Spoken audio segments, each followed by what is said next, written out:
Assalamualaikum warahmatullahi wabarakatuh. Perkenalkan kami dari kelompok 4. Kami akan mempresentasikan hasil diskusi kami mengenai implementasi strategi dan juga evaluasi strategi. Perkenalkan, nama saya Salsabila Aldawiyah dengan NPM akhir 232. Di sini saya akan menjelaskan tentang konsep implementasi strategi. Implementasi strategi sendiri merupakan langkah penting dalam manajemen strategi yang berfungsi untuk mengubah perencanaan strategi menjadi tindakan nyata. Proses ini membutuhkan seluruh sumber daya organisasi seperti pembuat kebijakan, program dan anggaran, serta sistem pengendalian untuk tujuan jangka panjang. Selanjutnya adalah hubungan antara formulasi dan implementasi. Hubungan antara formulasi dan implementasi sendiri sangat berkaitan dan tidak dapat dipisahkan. Formulasi sendiri berfungsi sebagai untuk menentukan arah strategis, sedangkan implementasi berfungsi untuk memastikan apakah strategis berjalan secara konsisten agar tujuan organisasi tercapai. Selanjutnya adalah 4 elemen organisasi dan implementasi. Yang pertama adalah kepemimpinan strategis, yang kedua adalah struktur organisasi, yang ketiga adalah budaya organisasi, dan keempat adalah sistem pengendalian strategis.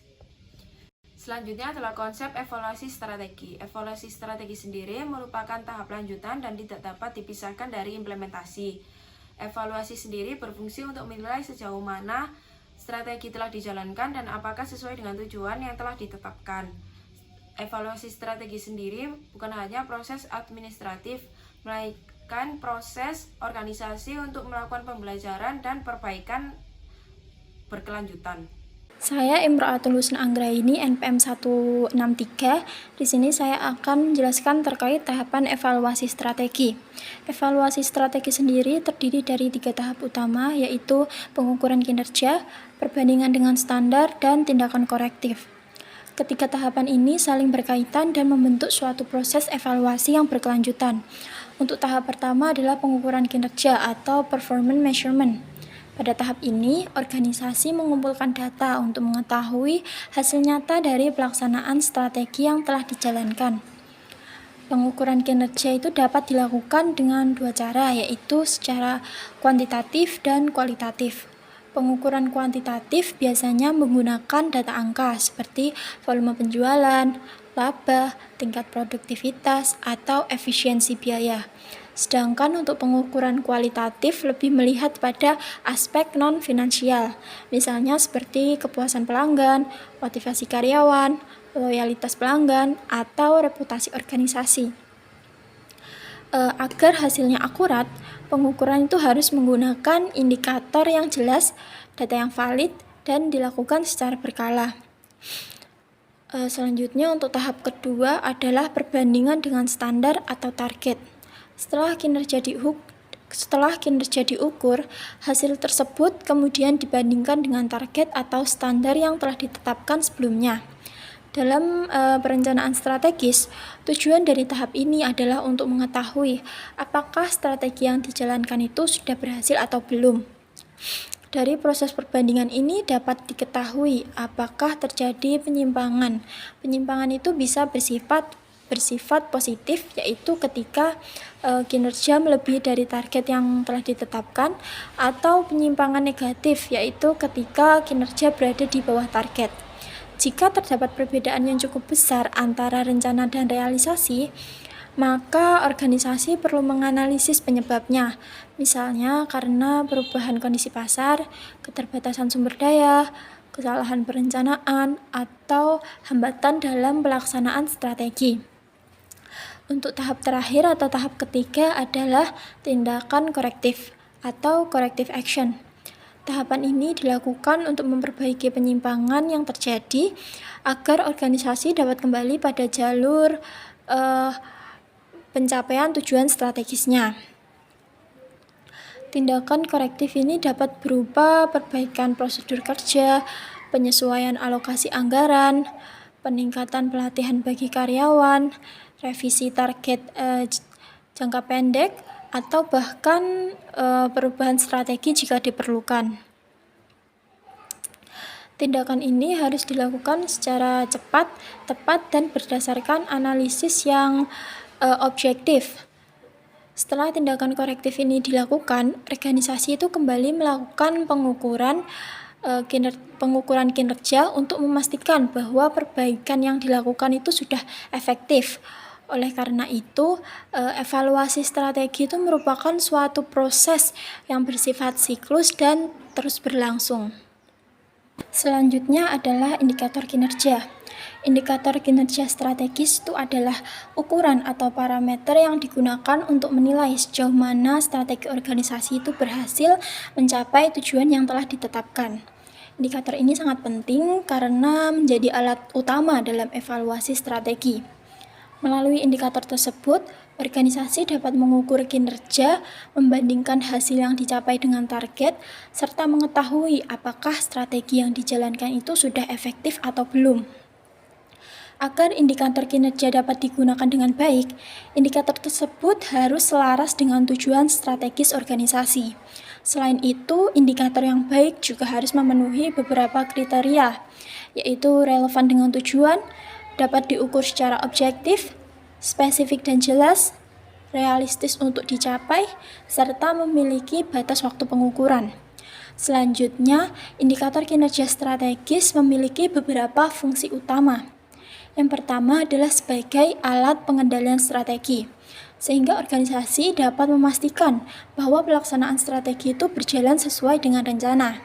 Yang kedua, sebagai dasar evaluasi keberhasilan program yang dijalankan.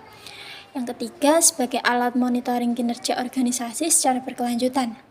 Yang keempat, sebagai dasar pengambilan keputusan untuk perbaikan jika ditemukan kekurangan dalam pelaksanaan strategi. Dan yang terakhir atau yang kelima, sebagai alat komunikasi kinerja kepada manajemen dan para pemangku kepentingan. Dalam mengevaluasi keberhasilan strategi organisasi, terdapat dua jenis indikator kinerja utama, yaitu indikator finansial dan indikator non-finansial. Indikator finansial sendiri lebih berfokus pada hasil ekonomi yang dicapai oleh organisasi. Indikator ini digunakan untuk melihat apakah strategi yang dijalankan itu mampu memberikan nilai finansial bagi organisasi. Beberapa contoh dari indikator finansial itu antara lain tingkat profitabilitas, pertumbuhan pendapatan, arus kas, serta efisiensi biaya. Melalui indikator ini, organisasi itu dapat mengetahui apakah strategi yang diterapkan itu mampu meningkatkan kinerja keuangan serta menjaga keberlanjutan usaha. Dan yang kedua ada indikator non-finansial. Indikator non-finansial sendiri itu mencerminkan faktor-faktor yang mendukung keberhasilan kinerja dalam jangka panjang. Indikator ini tidak langsung terlihat dari angka keuangan, tetapi sangat berpengaruh terhadap keberhasilan strategi organisasi. Contohnya seperti kepuasan pelanggan, kualitas layanan, loyalitas pengguna, inovasi produk, serta pengembangan sumber daya manusia. Dengan penggabungan indikator finansial dan non-finansial, organisasi dapat memperoleh gambaran kinerja yang lebih baik dari sisi hasil ekonomi maupun dari sisi keberlanjutan dan daya saing organisasi. Perkenalkan, nama saya Melisa Rahmalia Putri dan NPM akhir 168. Selanjutnya adalah penjelasan mengenai proses implementasi strategi secara umum. Pada tahap ini, strategi yang telah dirumuskan oleh perusahaan mulai diterapkan dalam kegiatan operasional perusahaan. Implementasi strategi sendiri merupakan proses mengubah rencana besar perusahaan menjadi tindakan nyata yang dapat dijalankan oleh setiap bagian organisasi. Strategi yang sebelumnya masih bersifat umum kemudian diterjemahkan menjadi target jangka pendek, program kerja, serta pembagian tugas yang jelas bagi setiap unit kerja. Selain itu, perusahaan juga perlu menyiapkan berbagai sumber daya yang mendukung pelaksanaan strategi ini. Di antaranya adalah anggaran, tenaga kerja, dan juga fasilitas yang memadai. Struktur organisasi dan komunikasi antar bagian juga perlu diperkuat agar koordinasi antar bagian ini berjalan dengan baik. Dengan adanya sumber daya yang cukup, pembagian tugas yang jelas, serta komitmen yang kuat di dalam organisasi, maka strategi yang telah direncanakan ini akan lebih mudah dijalankan, serta tujuan perusahaan pun akan tercapai lebih efektif.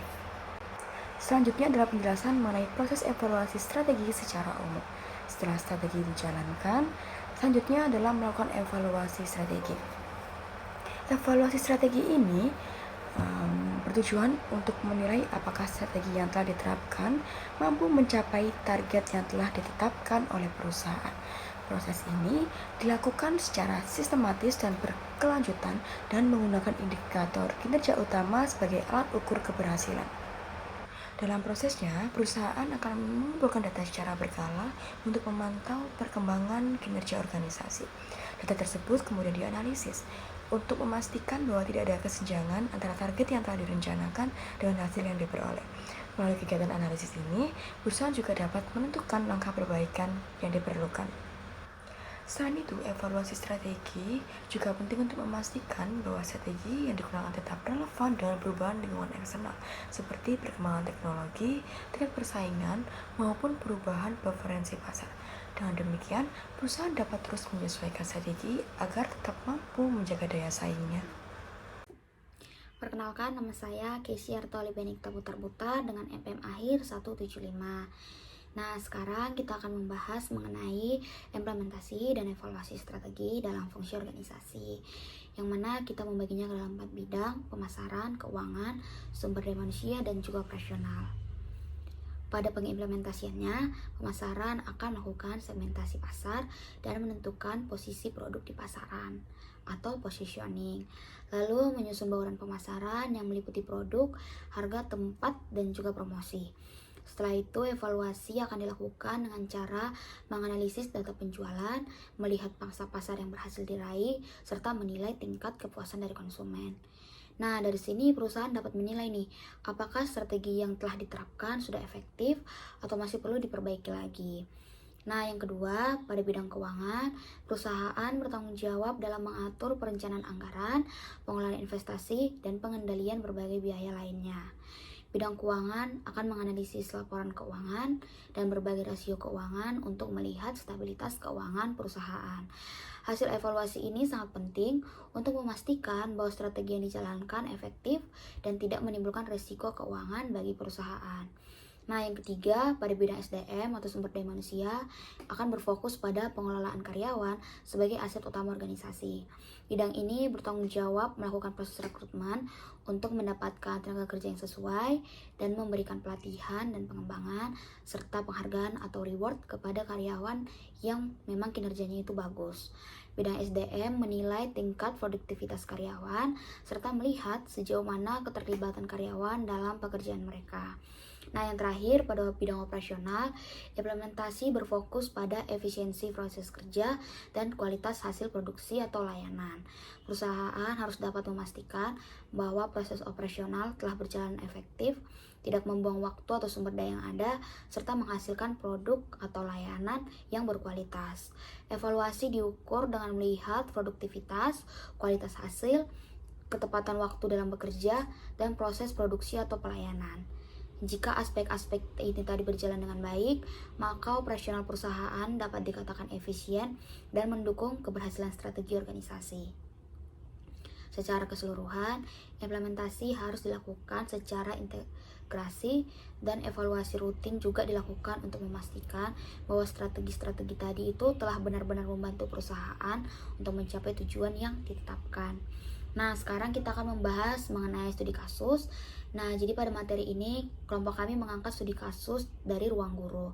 Seperti yang kita tahu, Ruang Guru ini kan merupakan perusahaan teknologi digital yang didirikan oleh Belva Devara pada tahun 2014. Ruang Guru ini memanfaatkan teknologi untuk menghadirkan inovasi dalam dunia pendidikan. Rencana-rencana strategi diterjemahkan menjadi tindakan nyata dalam kegiatan operasional perusahaan, yang mana ini tuh meliputi berbagai layanan yang dikembangkan oleh Ruang Guru seperti kelas online, latihan soal, sistem belajar, dan juga sistem evaluasi yang dapat kita akses dalam suatu platform digital saja. Nah, ternyata teman-teman, inovasi ini memberikan fleksibilitas dalam pembelajaran karena kita dapat mengakses materi di mana saja dan kapan saja. Jadi sekarang kita nggak perlu repot-repot lagi nih harus bimbingan, datang ke tempat. Kita bisa download aplikasinya aja, belajar di ruang guru berlangganan, dan kita bisa mengakses layanan-layanan yang dihadirkan oleh ruang guru. Nah, selain itu, ruang guru ini juga menggunakan data analisis untuk menilai perilaku penggunanya mereka. Jadi mereka menyesuaikan materi-materi yang dibutuhkan oleh siswanya. Jika kita kaitkan dengan konsep implementasi strategi, langkah yang dilakukan ruang guru ini tuh sebenarnya menunjukkan bagaimana sebuah strategi dapat diterapkan melalui berbagai program operasional. Nah, hal ini dapat kita lihat melalui pengembangan produk digital, pengelolaan sumber daya manusia yang berbasis teknologi, serta kerjasama dengan pemerintah dan berbagai institusi. Sehingga implementasi yang dilakukan oleh ruang guru tidak hanya berfokus pada pengembangan bisnis saja, tetapi juga bertujuan untuk meningkatkan akses dan kualitas pendidikan yang ada di Indonesia. Perkenalkan, nama saya Fadila Rahmawati dengan NPM akhir 196. Saya akan menjelaskan mengenai bentuk implementasi strategi yang ada pada ruang guru. Yang pertama, kepemimpinan strategi. Implementasi strategi kepemimpinan yang ada pada perusahaan edutech seperti ruang guru berkaitan dengan bagaimana cara pemimpin mengarahkan organisasi, membangun budaya inovasi, serta memastikan strategi perusahaan berjalan dengan efektif oleh seluruh anggota tim.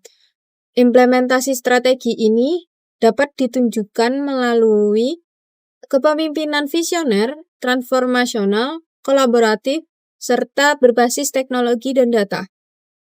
Kemudian ada kepemimpinan visioner. Nah, pendiri perusahaan ruang guru yaitu ada Mas Belva Syah Devara serta Iman Husman memiliki visi meningkatkan kualitas pendidikan melalui teknologi digital. Visi ini diwujudkan melalui pengembangan platform pembelajaran online serta berbagai fitur media pembelajaran seperti video pembelajaran, latihan soal, dan juga kelas live teaching.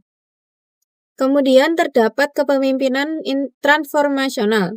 Pemimpin perusahaan mendorong inovasi serta kreativitas karyawan dalam mengembangkan layanan pembelajaran yang efektif dan juga mengikuti perkembangan teknologi pendidikan. Hal ini dapat terlihat melalui budaya kerja yang ada pada ruang guru yang menekankan kreativitas, kolaborasi tim, dan juga eksperimen produk. Dengan pendekatan tersebut, ruang guru dapat meluncurkan berbagai layanan baru yang menyesuaikan pengguna, serta perubahan dalam dunia pendidikan digital. Kepemimpinan ini juga dapat terlihat dengan bagaimana cara perusahaan menghadapi perubahan lingkungan eksternal, khususnya pada saat pandemi COVID-19. Pada masa itu, ruang guru menyediakan pembelajaran secara gratis kepada murid-murid yang tidak bisa mengikuti pembelajaran secara langsung. Keputusan itu menunjukkan bagaimana perusahaan secara cepat beradaptasi dalam perubahan lingkungan sekitar. Kemudian terdapat kepemimpinan kolaboratif. Strategi kepemimpinan kolaboratif di ruang guru dapat dilihat melalui pendekatan kolaboratif dengan berbagai pihak seperti guru, instansi pendidikan, pemerintah, dan juga investor. Pemimpin perusahaan membangun kemitraan strategi ini untuk memperluas dampak layanan pendidikan digital di ruang guru. Kemudian dapat terlihat dari berbasis teknologi dan data untuk pengambilan implementasi strategi berbasis teknologi dan data memanfaatkan analisis data ke pengguna untuk membantu kebutuhan siswa, mengevaluasi efektivitas produk, dan juga mengembangkan fitur layanan yang relevan. Kemudian yang kedua ada struktur organisasi. Nah, ruang guru menerapkan struktur organisasi yang fleksibel dan berbasis teknologi dengan pembagian beberapa divisi utama seperti teknologi, akademik, pemasaran, dan juga data analis. Nah, struktur ini membantu perusahaan untuk meningkatkan koordinasi antar tim dan serta pengembangan layanan pendidikan digital. Kemudian ruang guru juga merekrut talenta kompeten di bidang teknologi, pendidikan, dan juga bisnis digital.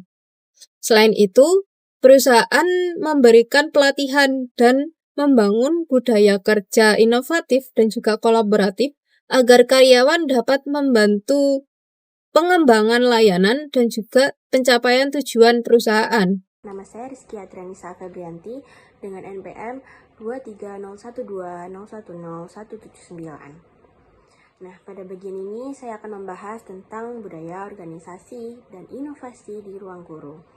Nah, salah satu faktor yang membuat ruang guru ini berkembang pesat di industri EdTech adalah budaya organisasinya yang sangat mendukung inovasi. Nah, di perusahaan ini tuh pengembangan produk dilakukan dengan pendekatan eksperimen berkelanjutan, yang artinya ketika ada fitur layanan baru, ruang guru itu tidak langsung meluncurkan ke semua pengguna. Mereka itu biasanya melakukan uji coba terlebih dahulu kepada beberapa pengguna untuk melihat respon pasar.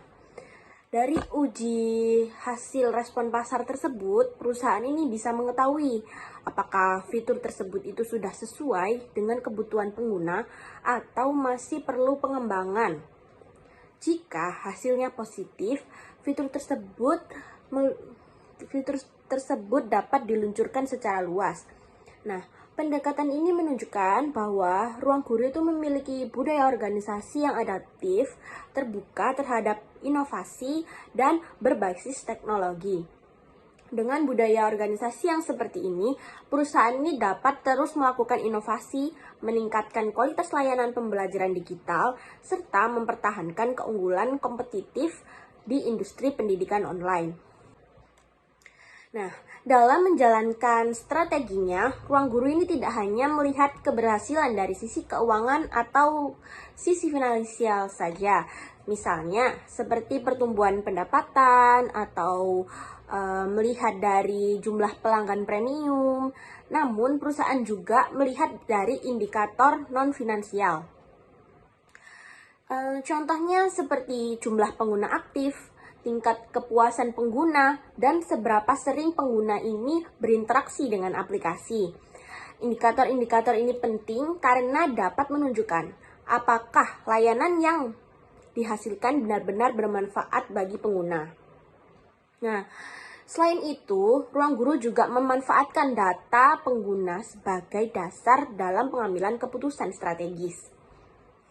Dari data tersebut bisa diambil, perusahaan itu dapat memahami bahwa perilaku belajar siswa, fitur apa yang sering digunakan, serta kebutuhan apa yang paling dibutuhkan pengguna.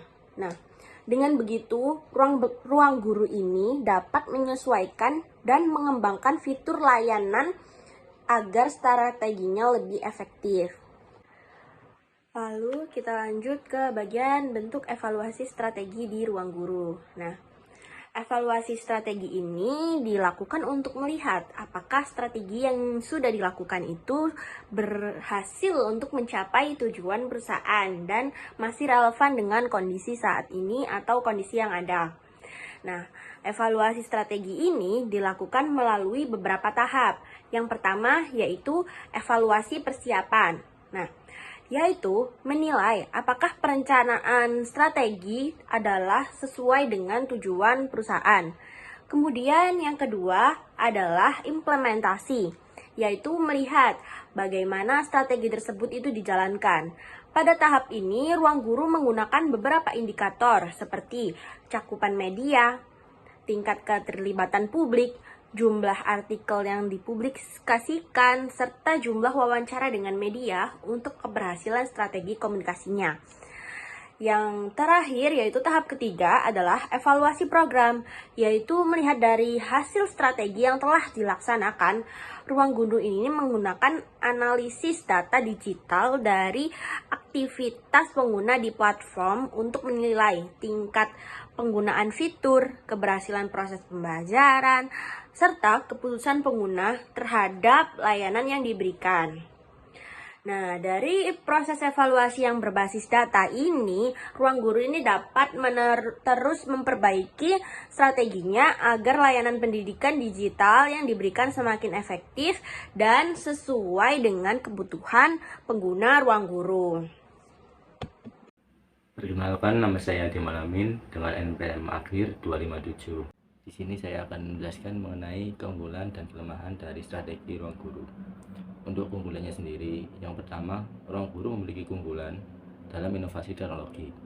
Ruang Guru menghadirkan pengalaman belajar yang interaktif dan fleksibel dengan menggunakan teknologi digital dalam penerapan pembelajaran dan juga pendidikan. Yang kedua, Ruang Guru unggul dalam pendekatan berbasis data yang memungkinkan Ruang Guru untuk menganalisis data pengguna sehingga dapat memahami kebutuhan pasar dan meningkatkan kualitas layanan. Yang ketiga, Ruang Guru memiliki model bisnis yang bernama freemium yang memungkinkan pengguna untuk mencoba layanan dasar secara gratis tanpa membayar. Yang keempat, Ruang Guru memiliki model pembelajaran hybrid, yaitu bisa online dan juga offline. Selain layanan online, Ruang Guru juga menyediakan layanan offline berupa tatap muka melalui Brand Academy by Ruang Guru. Model ini menjadi keunggulan karena dapat menggabungkan pembelajaran digital dengan bimbingan langsung dari tutor, sehingga siswa dapat memilih metode belajar yang sesuai. Dan kemudian kita beralih ke kelemahan dari strategi Ruang Guru, yaitu yang pertama, yang Ruang Guru ini memiliki kelemahan yaitu keterbatasan riset dalam kegiatan public relation. Hal ini dikarenakan kegiatan riset dan public relation itu masih terbatas.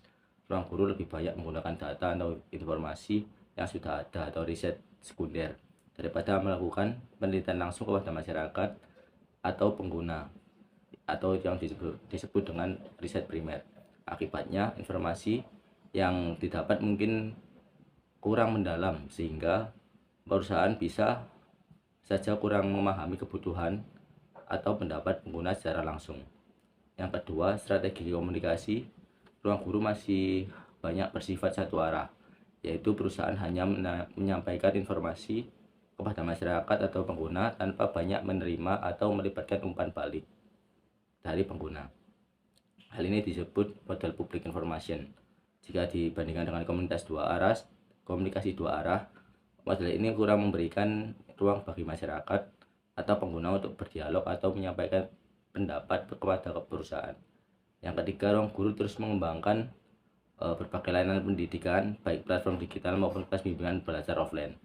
Perkembangan aplikasi dan pembuatan konten pembelajaran, pembayaran tutor, serta pembukaan cabang bimbingan belajar itu membutuhkan biaya operasional yang cukup besar. Jika biaya tersebut tidak diimbangi dengan jumlah pengguna atau pendapatan yang cukup, maka hal ini dapat menjadi tantangan bagi perusahaan dalam menjaga keuntungan dan keberlanjutan bisnis. Kemudian kesimpulan dari PPT materi ini yaitu implementasi strategi dan evaluasi strategi adalah dua proses yang saling berhubungan dalam manajemen strategi. Implementasi strategi berarti penerapan rencana atau strategi yang sudah dibuat ke dalam kegiatan nyata di perusahaan. Hal ini dilakukan dengan mengatur sumber daya, struktur organisasi, budaya kerja, dan kepemimpinan agar strategi dapat dijalankan dengan baik. Sementara itu, evaluasi strategi bertujuan untuk menilai apakah strategi yang dijalankan sudah berhasil atau belum. Evaluasi dilakukan dengan melihat kinerja perusahaan dan hasil yang dicapai. Jika ditemukan masalah atau hasil yang tidak sesuai dengan rencana, maka perusahaan perlu untuk melakukan perbaikan atau tindakan koreksi. Jadi dapat disimpulkan bahwa implementasi dan evaluasi strategi harus berjalan bersama.